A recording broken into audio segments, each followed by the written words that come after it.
What's up, friends? Welcome to a new episode. A pleasure to be here with you again, and today I bring you an episode that has been highly requested.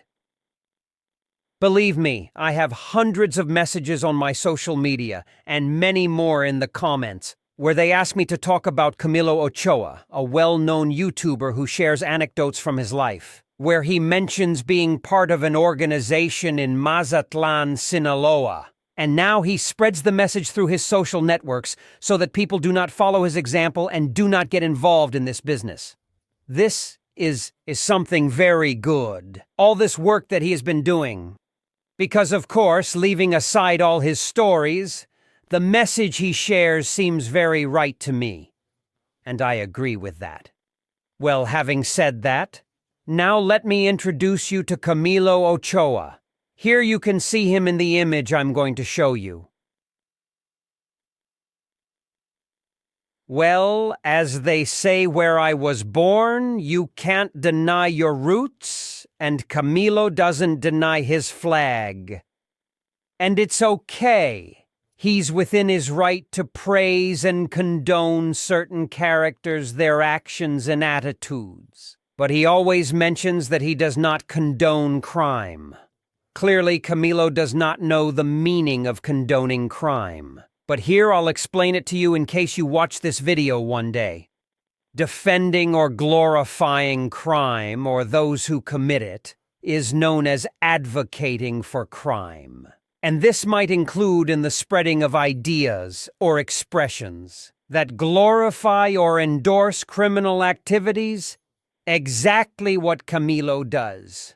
But he thinks just saying he doesn't endorse crime and advising against getting involved in it, that the business is bad and never ends well, he thinks that with that, everything else he said before doesn't count. Everything that condones crime.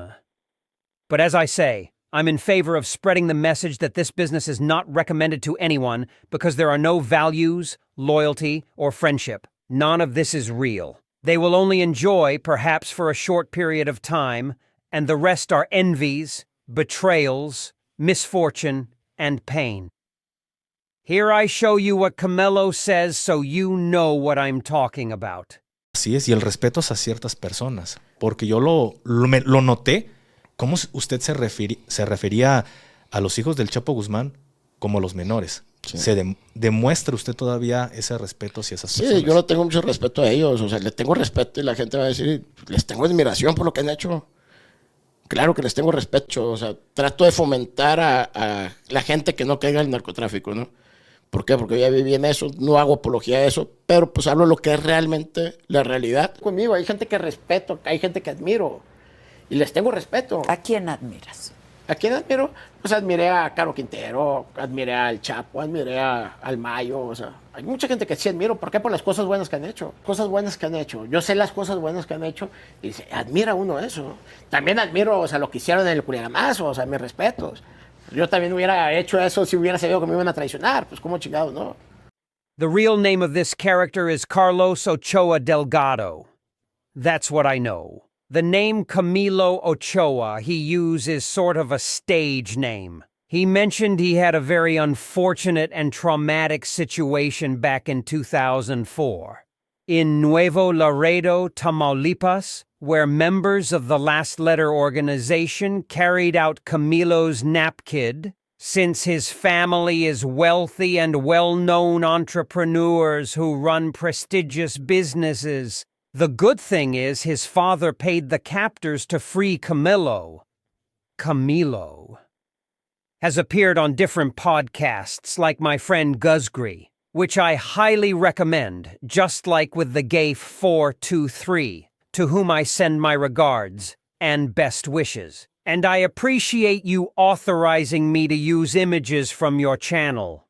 Camilo has also appeared with the famous journalist Adela Micha and in many other places. He has been doing very well in his role as a YouTuber, and I'm happy about it. In fact, I think he also have a business model where you can make bets or investments with the audience or something like that.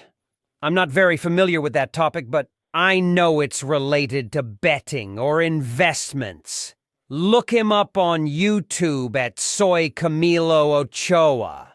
I hope, Camilo, that you see this video, or if someone can tell him, because I'm going to give you some advice and some things you don't know, so you can expand your knowledge a bit more, since it's always good to learn more. Well, I tell you that this Camilo says he worked for Mr. Damaso, and that later things went south with him, that they had a fight. He was in charge of Mazatlan Plaza and many more things. He has good stories. But here the audience asks me to comment on him because they want to know more about this controversial figure who was unknown. So here I'll share some of what I've managed to find out about him. So where do we start? First of all, I confirm to you that Camilo was indeed involved in the Licenciados organization. I'm going to tell you about how it was. That he became a member of this organization. Well, this young man approached thanks to a man-gun they called Chonacas. He was the one who took Camilo to present to El Licenciado. The Chonacas told his boss he knew someone who had a system for the money laundering. And that person had very good connections because his family was well known and they had a lot of money and really good connections. And that through their businesses, they could clean the money. Also, the guy can get equipment and twisted cars, and he also can bring merchandise from below, that he had a way of doing that. In a few words, Chonacas told his boss that this person was amazing, and that a lot could be done with him. The licenciado told him to take him along for a talk, to see what could be done, and sure enough, Chonacas took him. When Camilo met El Licenciado, the first thing he did was to mention his family origins, clarified they owned the Polo Loco restaurant chains, quite famous indeed, and that they had other types of business. He also mentioned that he had gone through a very difficult and traumatic moment in Tamaulipas several years ago, and that he hated the members of the letter with all his being. That he had always dreamed of belonging to the Sinaloa organization because he knew they were the opposition. As Camilo said, those scoundrels. And then, when he began to explain the way in which he could do the money thing, things didn't go well anymore, since he said he could receive the paper in the United States, and that he could deliver them in Mexico within 3.5 months, either into bank accounts or in cash, because he would do it through his family's restaurants, and they would keep 40%. But it wasn't safe at all. With all that young Camilo said, Licenciado thought it seemed like a fraud. And I don't mean literally a fraud, but the things Camilo said did not match with others he said.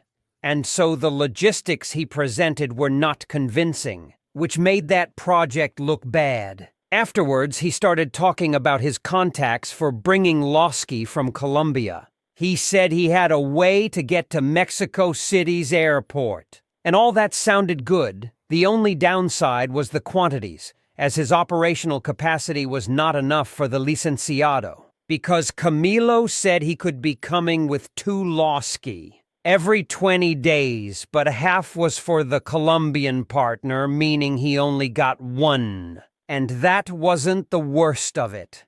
But out of that 1, he had to give half to the person who had the connection for the arrival at Mexico's airport. So therefore, he only had half of 1 left, and well, if something was done, the lawyer would only get a quarter from a Loki, and well, that business did not catch the lawyer's attention at all either. And he asked if he could increase the amount, and Camilo said no, that was all their Colombian suppliers could handle. So Camilo told him that what he could also do was get equipment and crooked cars for the patrols. He knew people who had good connections for that.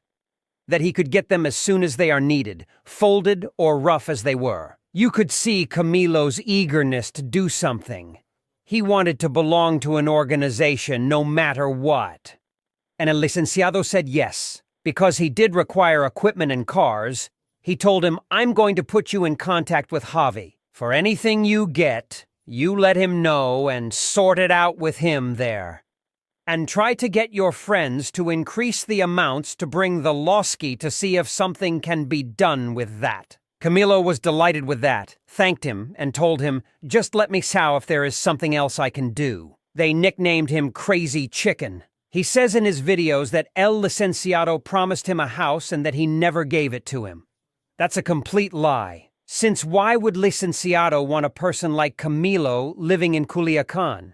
And why would there be a reason to give him a house if what he allegedly offered the Licenciado was no good? Or do you really think that just because you were going to get equipment and cars, you were someone important and deserved a house? That's silly. Besides, if that were the case, well, if Camilo had a lot of money, why would he need someone to give him a house? But this is the first in a series of lies that Camilo has said. But let's go step by step.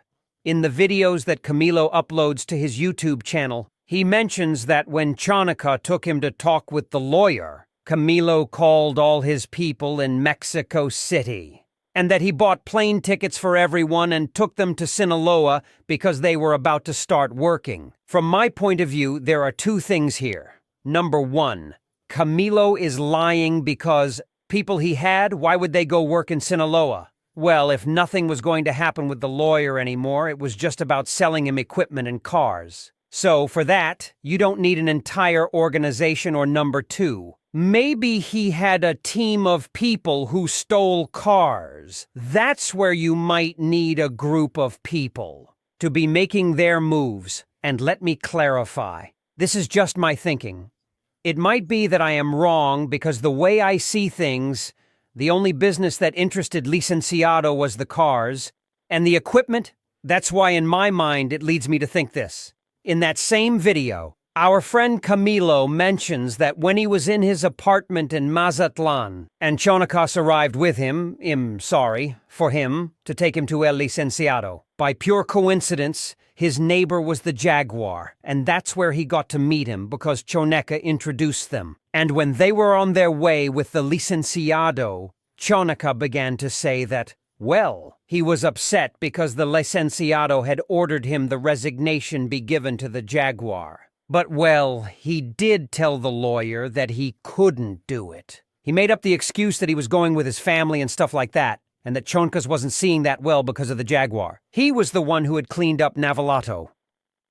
And according to Camilo, the problem between El Licenciado and Jaguar was that according to Camilo, Licenciado wanted to monopolize everything, and that in Navalato the sale of merchandise was for Jaguar, for whom had cleaned the plaza, and the Licenciado wanted to change the ways of working, and that he was going to be the one to sell everything bagged. It also says that the Choncas wanted to talk to the Jaguar's son because his dad had been betrayed by Licenciado because the lawyer had sent the military to the Jaguar because he wanted to get his resignation, and that was the order. But, well, here we have more lies. The first one is that the Licenciado was the one who ordered the soldiers to give the resignation to the Jaguar. And Camilo says that nothing that was reported in the news about the Tiger or the Jaguar incident in the town of Sinaloa in Navalato happened. Which, well, is false. Everyone knows or knew what happened that day, but the curious thing here is that Camilo has been giving interviews and doing videos and channels and what he do on his YouTube channel and said that lie until now. I don't know why he hadn't said it before. And just by coincidence, he says this after hearing Okran leaks. We said that the people that Camilo praises and their dad, I mean the short ones, are traitors. They snitch their people, their friends, whether with the government or they just resign them. I believe the order that Camilo received from those betrayers is very clear, and now they want to return the truth that we exposed with a lie. And see how Camilo accommodates the lie, because according to him, this was because of the tienditas, another falsehood, and let me tell you something. The Jaguar was misbehaving, but it wasn't known until later. that he had already been given the resignation, and it was known because it was told to Pocha by the friend of the government who was going to visit him. But I'll show this to you in another video when I show you another one of the letters that Pocha sent to his compadre. But now, we're talking about Camilo. And Camilo says, contradicting himself, that the lawyer wanted to monopolize everything and take away what belonged to the Jaguar, and also what Rene had. Let's see. Explain this to me because I don't understand it. How is it that El Licenciado has to ask permission from Rene and Jaguar when they are his workers? And he put them where they were. And to clarify, El Licenciado never had an issue with the Jaguar for the tienditas. That's Camilo's lie. But he did have some issues with Rene, not because of the tienditas, though. But I'll get into that later. I said that Camilo contradicts himself, because in all the interviews he does, he brings out his sequence of numbers that 1 is 1, 2 is 2, and 3 is 3. And 3 cannot be 1, so... It can't be... He can't realize that the boss of those people, referring to Rene and to El Jaguar, their boss, could send them? And if he ordered them to go to another city and to hand over that plaza, they had to obey. Because they are his workers, aren't they? And don't tell me it's not fair. Because they were the ones who cleaned up, because it's not like that. Because no one can take over a plaza or clean up without the government's support. For a commander to achieve that, the boss, in this case El Licenciado, had to get the government on their side, just as he did in Baja California Sur with Rene. At the time Rene first ventured into that state, the entire government backed him up, including state, federal, and municipal authorities. Not to mention the investment in people, gears, patrols, etc. Because you see, explain to me, if Showman sends Juanito to take care of Monterey Plaza, so who owns the plaza, Juanito or Chomen? Because for me, the boss is Chomen. And if he wants, after 2 months, he can send Juanito to take charge of Tijuana City and just puts another in charge of Monterey Plaza. I mean, that's my opinion and my point of view. Back to what Camilo says.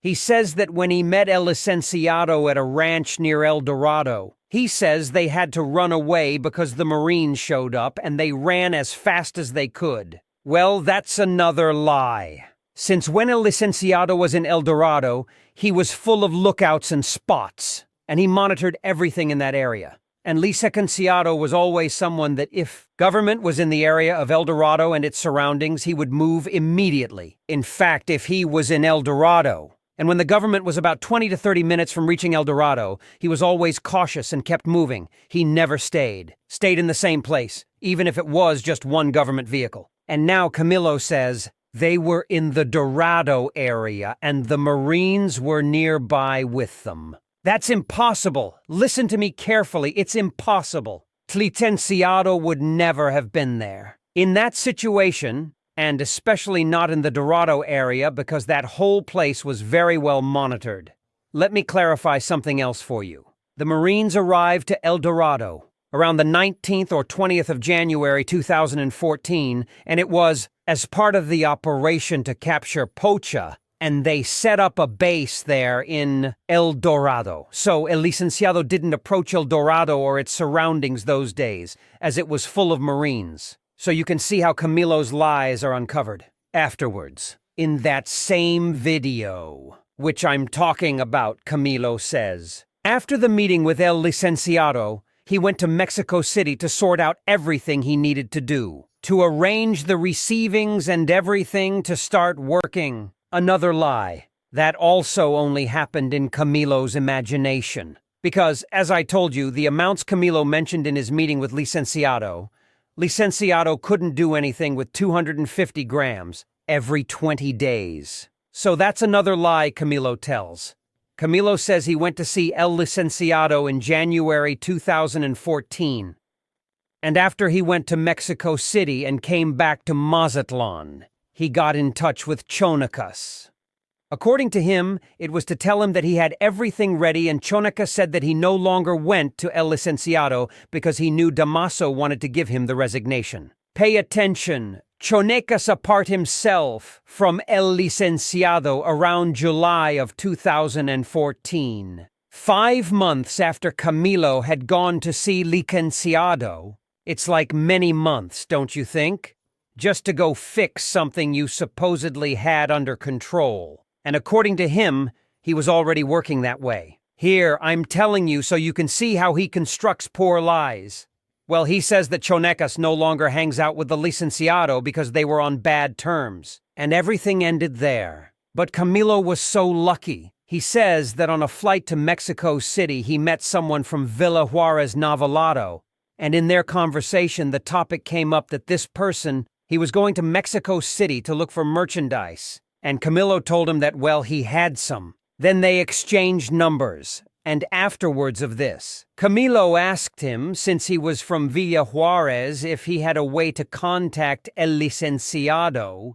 And well, luck is always on Camilo's side. The new client of Camilo said, well, yes, I know someone around there. And Camilo asked to send a message to El Licenciado saying, hey, tell him that the crazy chicken is looking for him, just like that, but the person did not want to. And he didn't pay attention to Camilo. He kept on insisting and insisting, and just like always, Camilo sticking his nose in his videos, saying that since things turned out badly with Licenciado, that person, they were partners and very good friends. And they had done many things together, as Camilo says. That when he started fighting with El Licenciado, he took everything from his friend. Who do you think? Obviously the scum of the Licenciado. And this is another lie from Camilo.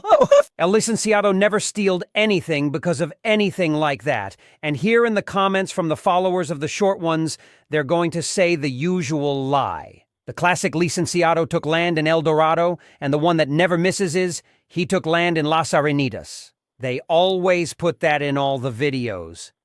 But people who knew Licenciado know what he's like. And I'll give you an example later in an episode when I talk about Telesenciando problems with Renee and what happened with a house that Renee was building in Cruz de Lota. Continuing with Camilo's story, Camilo says the person from Villa Juarez contacted him a cousin of El Licenciado, and they did a lot of business together.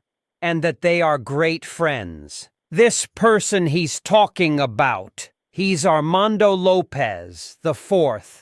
The one in charge of pointers, and also a brother of the chicken, the one who was the boss of Mangun. The four, also known as El Puñetas, is a real gem. Now works with the Yoma. He managed to settle in very well, since he brought gossip and lies to Yoma through Meño saying that ML wanted to snitch on Yoma. What I'm talking about, it's from 2017, when ML was still at the Dorado. Well, then the four, he bought a phone and sent someone to write messages saying, hey, the boss says, ML, when are you going to get the Yoma locations? That they urgently need it for snitching, and they put Montana as the contact name. All this to show and bring evidence to Yoma where supposedly Montana, who was at that time the chief of gunmen and bodyguards, to make it look like the ML was asking for the Yoma's locations to the four. Here I'll tell you why this can't be true. Well, first off, because the Yoma was okay with the ML, so there's no reason for the ML to do that to the Yoma. Secondly, and very importantly, the four can't read. So how are they going to send messages if he makes all his communications through calls or via radio? For this very reason, in third place, who in their right mind would send such a delicate message, and even more so with the real name, or as they call you in the username, in this case, Montana. In that environment, nobody uses their real name or nickname in contact names. If it had been the case that ML wanted the Yoma's locations, wouldn't it be easier to just call in the four and ask them in person? So you see the lie of the four, but the thing is, the ML knew the four, because ML was compadre of his brother El Pollo, and El Pollo told him everything about the four. He said he was a thief and said if one day he was missing, not to trust his brother Armando, and that he was a real coward. So when they caught El Licenciado and the ML was in El Dorado, he didn't want number 4 getting close. Why? Because he didn't trust him. Because it sensed betrayal. In fact, he only met him once, despite being asked over 10 times to meet him, and that one time he saw him. It was to collect the famous letters that Pocha sent to El Licenciado. And after that, 4 kept insisting a lot to see ML. But ML never wanted to see him again. But well, and another reason I was missing why the ML didn't want or could snitch on El Yoma, knowing full well the government had no interest in catching the Yoma. So it makes no sense trying to expose him because the government wasn't going to catch him. And the ML knew it. And it was confirmed because in 2014, the miners had passed the Yoma locations to the government and were very upset. Because although they had paid the government to carry out the operations, the government never did. But that I will tell you in the episode of the miners' plan to resign Yoma. So all this is for you to really get to know the characters I'm talking about and so you know how people behave in this environment through lies and seeking advantage. Well, since Camilo finally managed to contact someone from the Licenciados organization, he asked for another meeting. But before that, he meets with Javi. Since Javi was the one who was keeping an eye on the conflictual situation that was happening with Rene and Chonecas, that they turned against El Licenciado. In the next episode, I will show you a photo of Javi so you can get to know him. So, as Camilo had joined the organization, so to speak, through Choncas, well, Javi had the duty to talk to Camilo first to see what he knew. In that talk, Camilo, eager to join Telcar, says he can bring in Conecas and also try to locate Rene or his people in Mazatlan, because he knew them well. So Javi passes that information on to his compadre ML, and to El Licenciado. So, they take Camilo to El Licenciado and there the ML also arrives. Camilo claims he can take care of Chancas since he knew a place at a ranch, and he knows when Chancas arrives there. That's how Camilo actually joined the organization, but pay close attention. That he talks a lot about traitors and can't he see what he did? Camilo. He said he was like family to El Chonecas and had met them all his life. Also, Camilo met El Licenciado thanks to Chonecas, and right then he decided he was going to betray him. So they could resign him? Here tell me what moral standard represents or what kind of people Camilo is that he agreed to betray his friend. That he hadn't done anything to him, and only because he wanted to belong to a Telcar to that extent. To that level was the sickness and hallucination of Camilo. That he didn't care about doing whatever it took to belong or be part of an organization. But it's funny how Camilo tells people in his videos. I didn't believe Choncas when he told me he was having trouble with Damaso. And he also says, I didn't believe Licenciado what he told me about Choncas either. Well then, who did he believe in the end? And to hide the truth and what he really aspired to, what does he say? El Licenciado brainwashed me. I mean, he can't accept and tell the truth. He wanted to be a gangster, to hang out with certain people and do such things, and to commit the dirty deeds necessary, that's it. And in his interviews, he tells another lie. Listen to what he says. Estando en Culiacán, tenía a mi esposa y a mis hijos. Tenía otra mujer, güey, de ahí de Culiacán. Un día, por celos, va y le tumba la puerta a la casa de mi esposa y va y le dice que andaba con ella, le dice a mis hijos y todo eso. En ese momento yo estaba en una junta donde me estaban ofreciendo que se quería entrar a Mazatlán. Y con el desmadre que me estaba pasando con las mujeres allá y todo eso, acepto yo Mazatlán. ¿Por qué? Porque se les había volteado unas gentes, traían problemas ahí, ¿no? Entonces... Well, you've heard how Camilo is the only person who became a cartel boss just because he had issues with his girlfriend and wife. Y estábamos en negociaciones de finanzas, de otros proyectos. Se les empieza, es cuando agarran al Chapo y se les empiezan a voltear unas gentes en Mazatlán.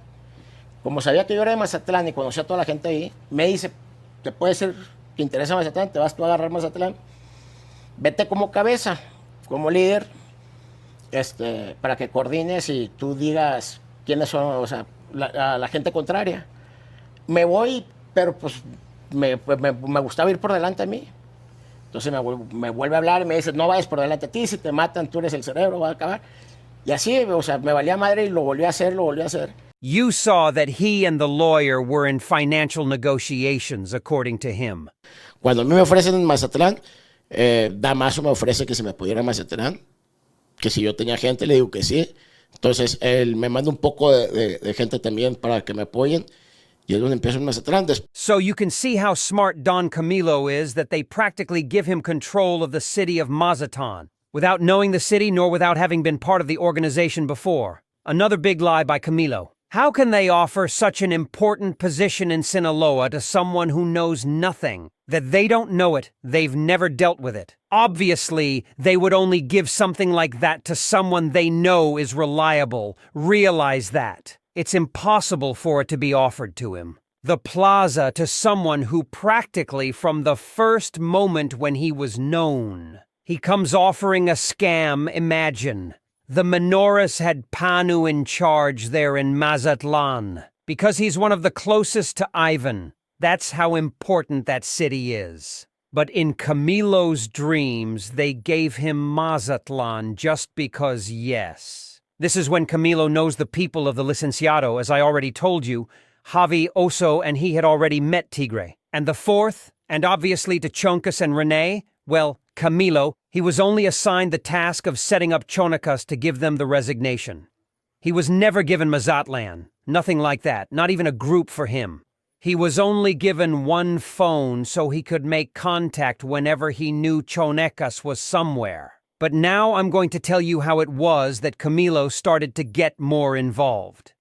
Well, you know, since Camilo is kind of sick and he likes that atmosphere, he would speak to the Mangun that the Licenciado had in Mazatlan and invite them to his apartment and occasionally to dinner. And so he started to hang out more and more with them. And since Camilo had money, he would take them from one place to another, and there he had them with him. The guys thrilled with life because they got stuff from Camilo, from food, beer, clothes, etc. And Camilo also got what he liked, which was having a team with him to feel like a boss, or like they were taking care of him. And he mentions in other videos that they scolded him from above because they took great care of him, because nothing could happen to him, because he was the brain of that organization. But that was not what really happened. The reality was that he was being warned because he couldn't be with the boys, because that was not good for him, nor was it his role, and it put them in danger. It put him in danger. In fact, Javi was the one who got all the information about what was happening in Mazatlan, because he was in charge. So, they said that Camilo, he was always up and down with the guys. And Javi was the one who would say, "Hey, Camilo, don't do that. Don't expose yourself." Because for Javi, Camilo was a junior, and the Mangun would tell Javi, "Listen, this kid is a junior. Just that he's really sick and loves hanging out with the guys, takes them out to dinner, and gets in the patrol cars with them." That was when Javi would scold him. But all this was because supposedly it was to look after the boy, because he was not a thug. After that, Camilo told Javi that Rene and Chonacas already knew he was with the Licenciado and wanted to resign him, asking if he could be assigned a patrol for escort, and Javi authorized it. But he told him that's not a game, it's just bad. So stay sharp. The reality, it's just that Camilo knew how to get to Javi, so he have bring a patrol under his command. But he mentions that he had everyone under his command and that everyone reported to him. Well, I already told you that is completely false. He said the licenciado also wanted to betray Rene and give him the resignation because he started to see that Rene was doing very well. From the tienditas in the state of Baja California Sur. According to Camilo, he saw awesome gears, armored cars, and that he threw a big party at his wedding. Just look at the nonsense Camilo says, as if a boss would be bothered by his plaza manager doing well. And get good gear, armored cars. Obviously, it's quite the opposite. He'll be pleased, because that will help the boss. But in Camilo's mind, that was a cause of the licenciado's anger. And according to him, the licenciado wanted to do the same as with the tiger. I mean, to take away the plazas that generated money because I don't know at what point Camilo thinks a plaza manager is the owner of the plaza. No, Camilo, that's why they are called plaza managers. It means they don't own anything. Here, I'm going to explain it to you again, Camilo, in case you don't understand it. So you understand it well, and then you say it in your videos too. The plaza managers are in the plaza to keep everything under control and report to the boss. Because those plazas belong to the chiefs of the organization, and he can appoint, remove, and move whoever he wants. And I already told you the story about the issue with Rene. I'll tell it in an exclusive episode about that, because that it has nothing to do with what Camilo has said, which also mentions that Rene was the right hand of the licenciado, which is another lie. I'm going to tell you exactly what happened. How things happened and who is Rene.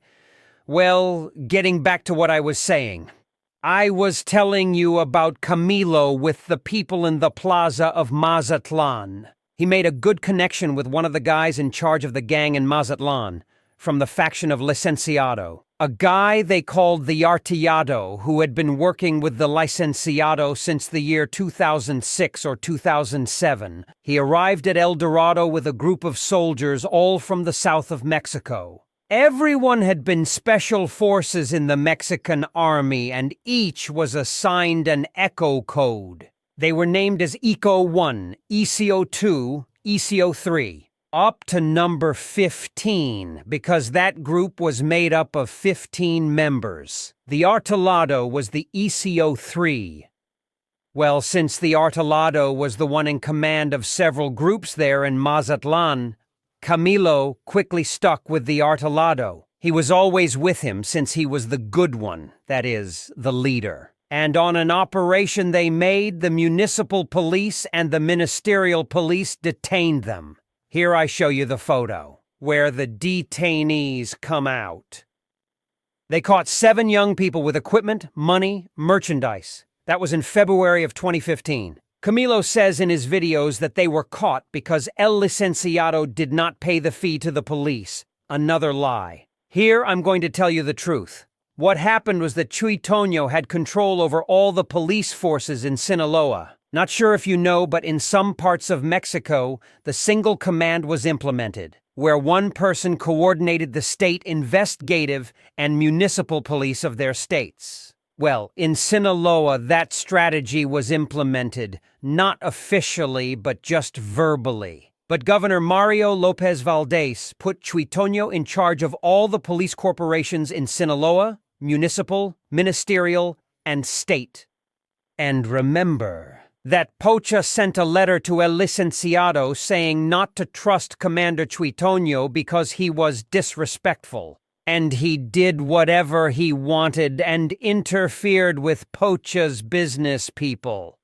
But well, Chuy Toño had sent a commander to the Mazatlan Municipal Police with the exact and clear orders to move forward with everything. For 2 reasons.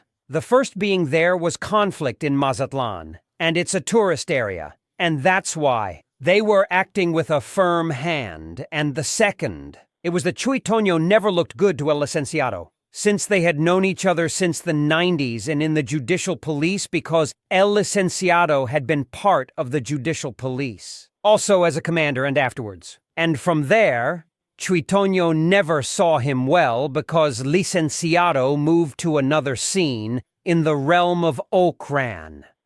And there was always a rivalry there because Chuy Toño didn't like taking orders from anyone, only from Yoma. But the reason of the problem, I'll tell you about that in another episode. That problem started with Chuy Toño. But don't think that Chuy Toño was acting only against Licenciado. No, he was also acting against the menores and, in fact, during those years a plan was made to have Chuy Toño resign. But it didn't happen because, as I've told you, he was one of the strongest arms of Yoma.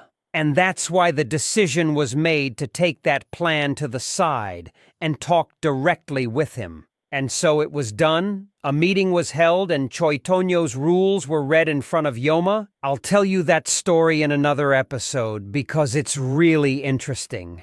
Well, my friends, so that's the reason why Commander Chuy Toño ordered that cell of the Artolado to be locked up. And as I say it, among them was Don Camilo. If you look up the news, you're going to find that. The one who was presented as the leader is the Artolado. But as you know, Camilo says he was the supreme boss, and he commanded all those guys, which, as I already told you, is a lie. Well, friends, here ends the first part of this story.